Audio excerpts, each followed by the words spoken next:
Hey YouTube! Here is, I'm trying to use a multi-camera setup, a brand spanking new 2164. So I'd have thought 21 probably means 2021. Unless they've changed things about. This is the, after that, you remember the big Gibson changeover thing where they started making traditional models again, and the Epiphones changed their headstocks and all that stuff.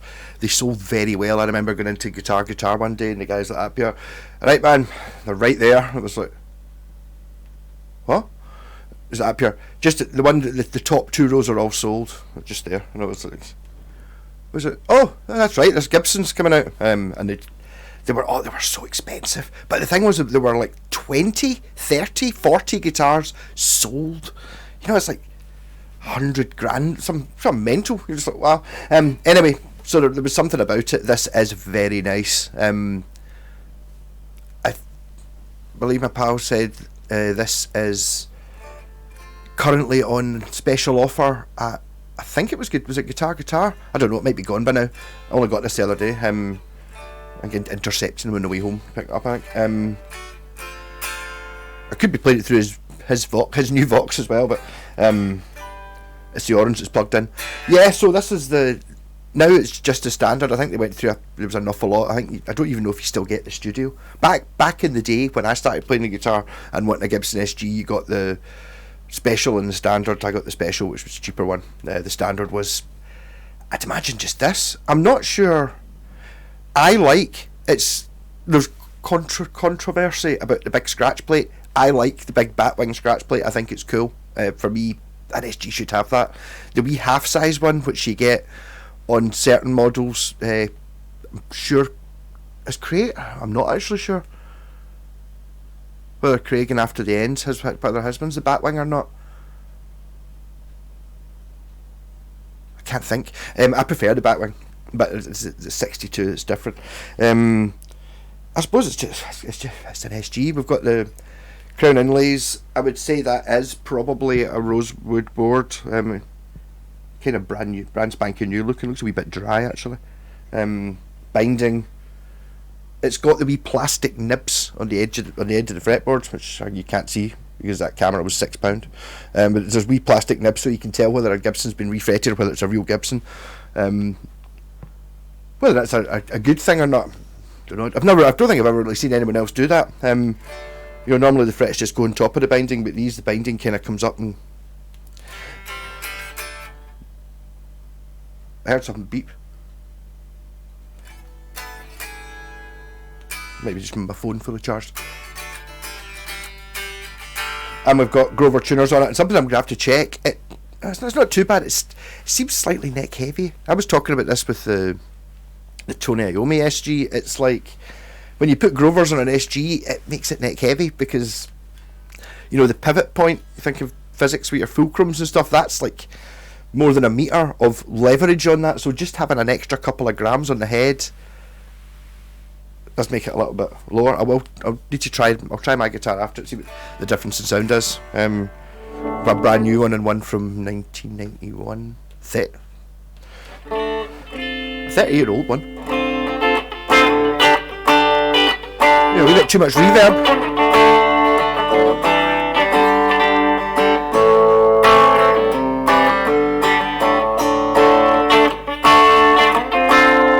Neck pickup.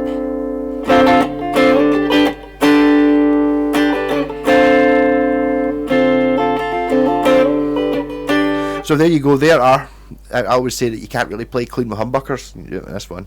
Does that mean that they're quite vintagey low output pickups? Maybe. Or maybe it sounds quite good. I don't think mine sounds this good clean. Like totally usable.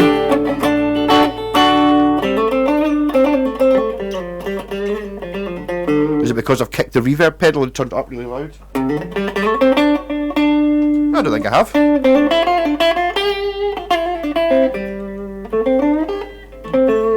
Both pickups.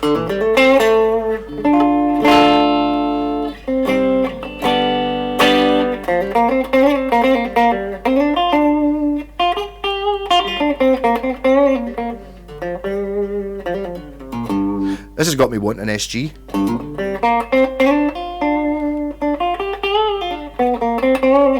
This is literally the first I've played it. Even brought it over the other day, and I had a wee strum of it unplugged, and then I was going to take it. I was going to do a what's in the bag, and I thought, no, I'd better put a strap on it and tune it.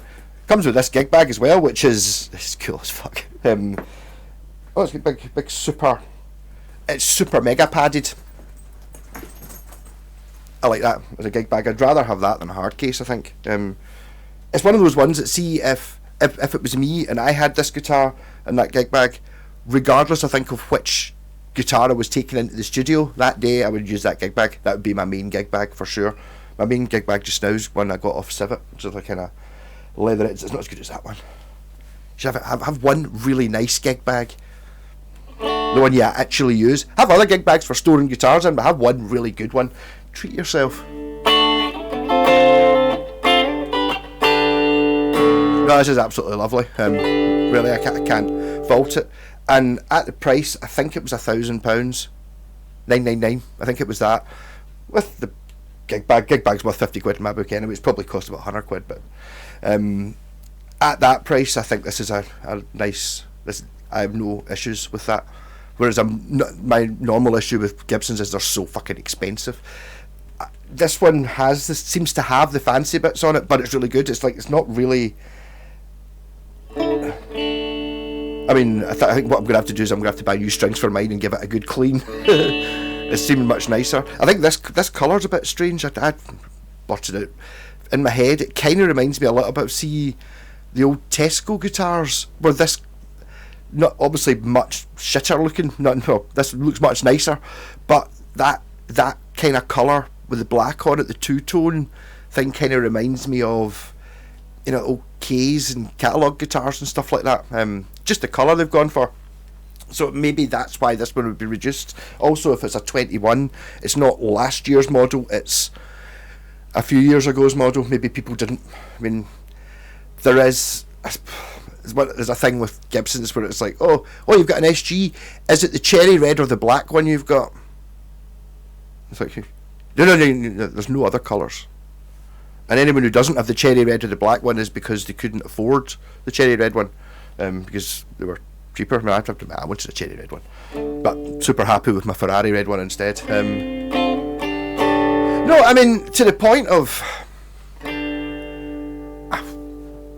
yeah, I would just use this straight up. There's not anything I would do to it at all.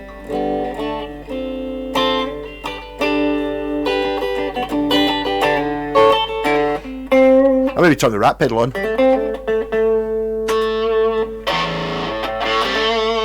Right, now it sounds like an SG.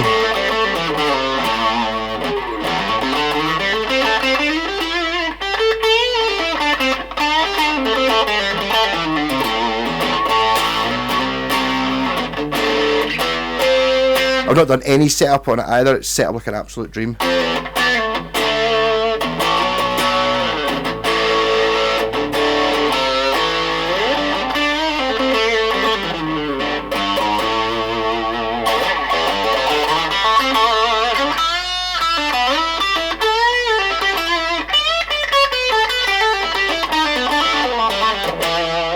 Fretboards annoy me a little bit. It seems a full light. I'd want to oil that down. That's what I would do.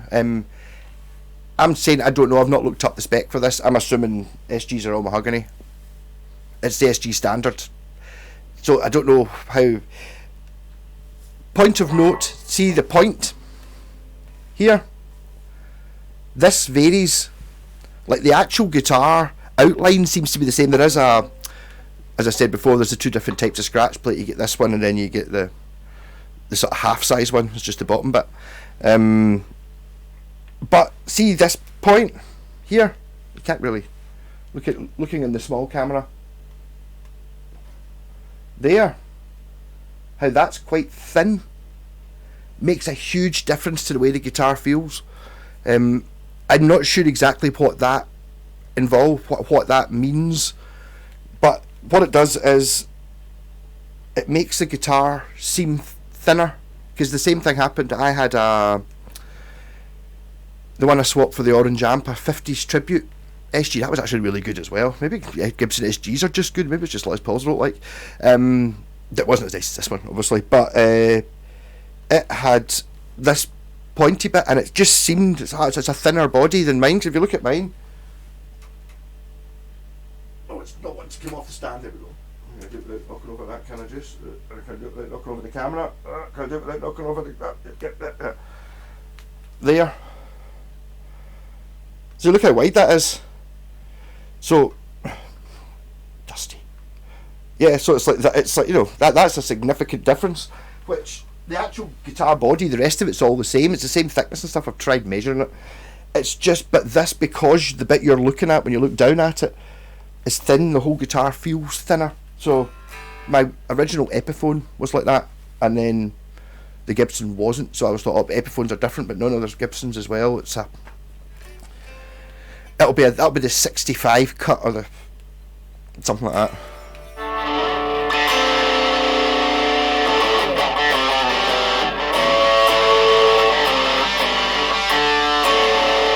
I suppose you get what's different in the headstock? Not really anything. Oh, it's actually mother of pearl inlaid. That's because it's the standard. I think the standards always were. I do like the way it just says SG on it.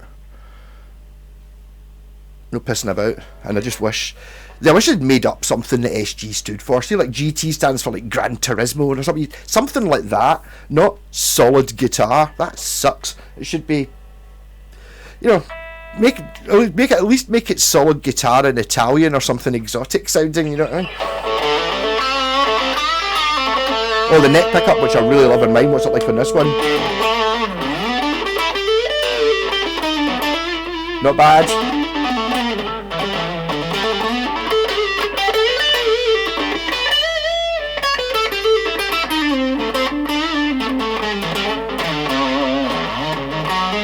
I would go as far as to say I think this is the best new guitar I've ever played.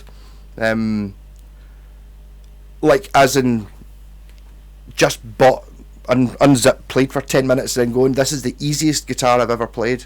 I do love SGs and I'm familiar with SGs, but it's okay. It's out my price range. It does have the neck dive. I'm gonna have to try my guitar and see if it's still got the neck dive.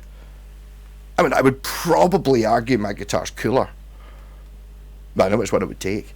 It's like, yeah. No, it's I normally like picking holes in these things. There's not very much going on. You've got 2 volumes, 2 tones. There won't be any pushy pulley because it's not that I would want it in this guitar. These will be is it what they call the Tone Pros? They'll clip on, so when you take the strings off, they don't fall off. Which, yeah, I totally do that. That's better. So I wouldn't. But the pickups are awesome. Why would you change Gibson pickups? It's got Grover tuners on it already. Finish wise, it's a fingerprint magnet. It's covered in dust just from when I took it out. I think it's probably still got the plastic cover on the scratch plate. So I mean, yeah, you can't really put it as a fault as, yeah, if you get a really shiny guitar, it just covers in fingerprints. Well, yeah. Whereas my old one that's all beat up and shit, you can't see the fingerprints. They're still there. No, this is excellent. I mean, well done. I don't know what I don't know how much this was reduced by. If this was £1,000 guitar though, I mean, what's it, like 1,200 quid or something like that? Is it maybe more than that? If it's more, if it's 1,200 quid, let's say, I'm assuming, then I see it. I can understand it. It makes sense. I don't think I would never spend that on a guitar, but I can see where all the money went, what it's done, and they spent the money on the right things. I mean, it's very pretty to look at, but that's all completely after how it's built and sounds and plays. For me, anyway.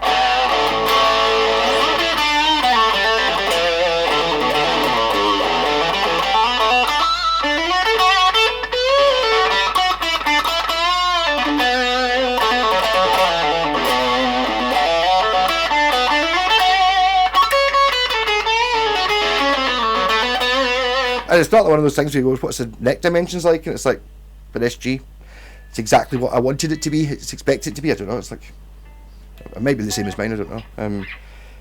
Not noticeably. It's just like SG. No, this is a. Where's the? If you're doing the Andertons, I've just crashed my my van into your stuff, and you need it would have to be £2,000, wouldn't it? Here's £2,000 for your gig rig. What are you going to buy? I'm going to buy that guitar and that amp behind me, the Vox. There you go. But that does cost £2,000.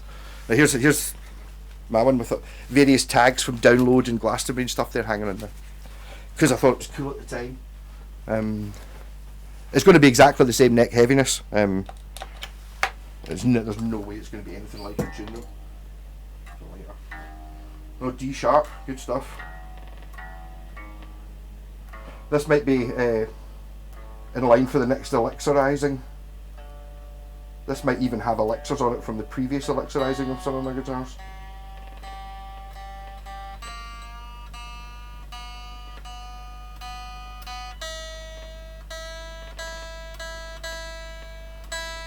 As I've not let go of the body yet, but I'm wondering about this neck dive thing, whether it's going to do it, whether it's going to let go. I might have just get used to it. Maybe it's just one of those things. It's not like a pure heavy neck drive. It's just that if you let go of it, you know, you don't physically have to hold the neck up. It's not a Thunderbird bass.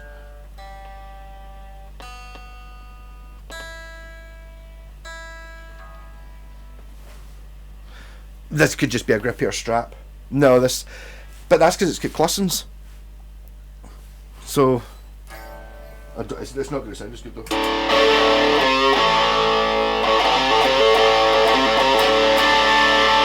I thought I had the guitar up slightly high when I put that strap on it.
This one has wider shoulders on the neck.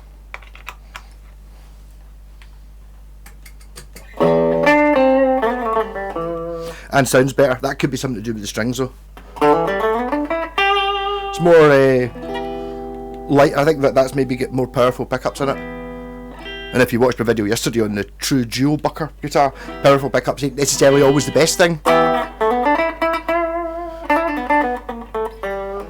Yeah, so it does have slightly more of a D than a C than my one. I mean, mine's not like it. This is probably, well, I don't know how accurate.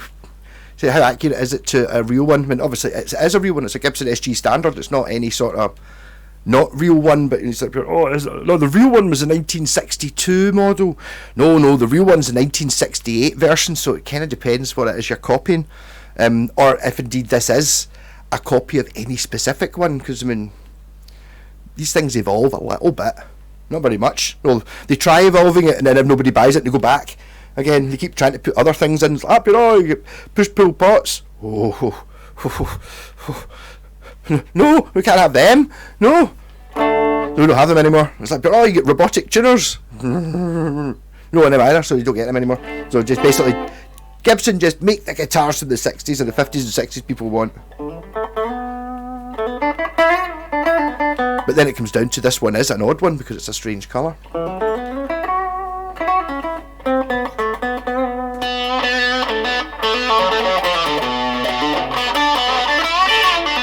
I'm going to raise the strap up on that a little bit. So this maybe just having the guitar slightly higher just makes it that little bit better. It could just be the strap not being as grippy as that other one.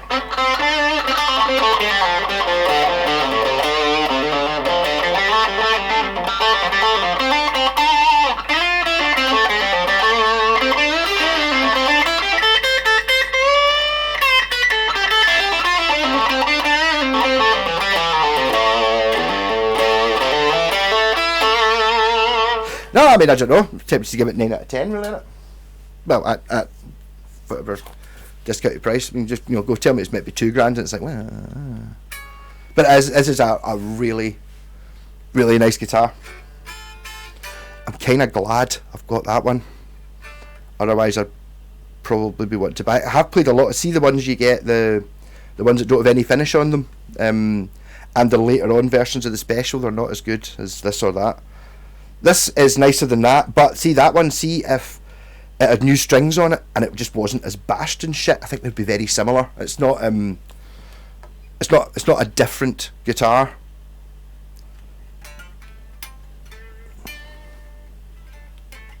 Everything I really like about this, that already does. Plus that's got a bit of sentimental value. I've had it for 20 years.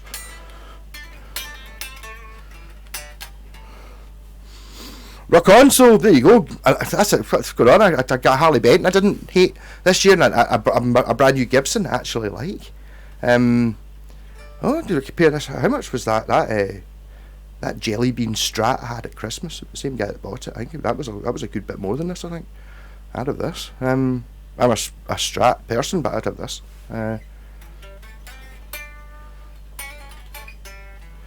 Colour wise, I would have this colour over this cherry red or the black. I like it. I think I do. No problem. You start sitting here looking at it, going, like, this has got covers on it. Mine doesn't. Is that the difference in the sound? Is it, you know, they're meant to make a difference. The covers could be the same pickup. I don't know. It doesn't really matter what it's got in it. Whatever is in it is the right ones. And maybe that's maybe where this guitar, yeah, okay, there's its main point. All the bits that are on it are the right bits. If you know what I mean, it's up here. Yep, that's the correct way of doing that. That's the right way of doing that. That's the right piece for there. Possibly have lighter tuners on it, but and Grover tuners are much nicer to use. They're much smoother than crappy Clussons. The Clusson ones are fucking shit, but they're light. Rock on.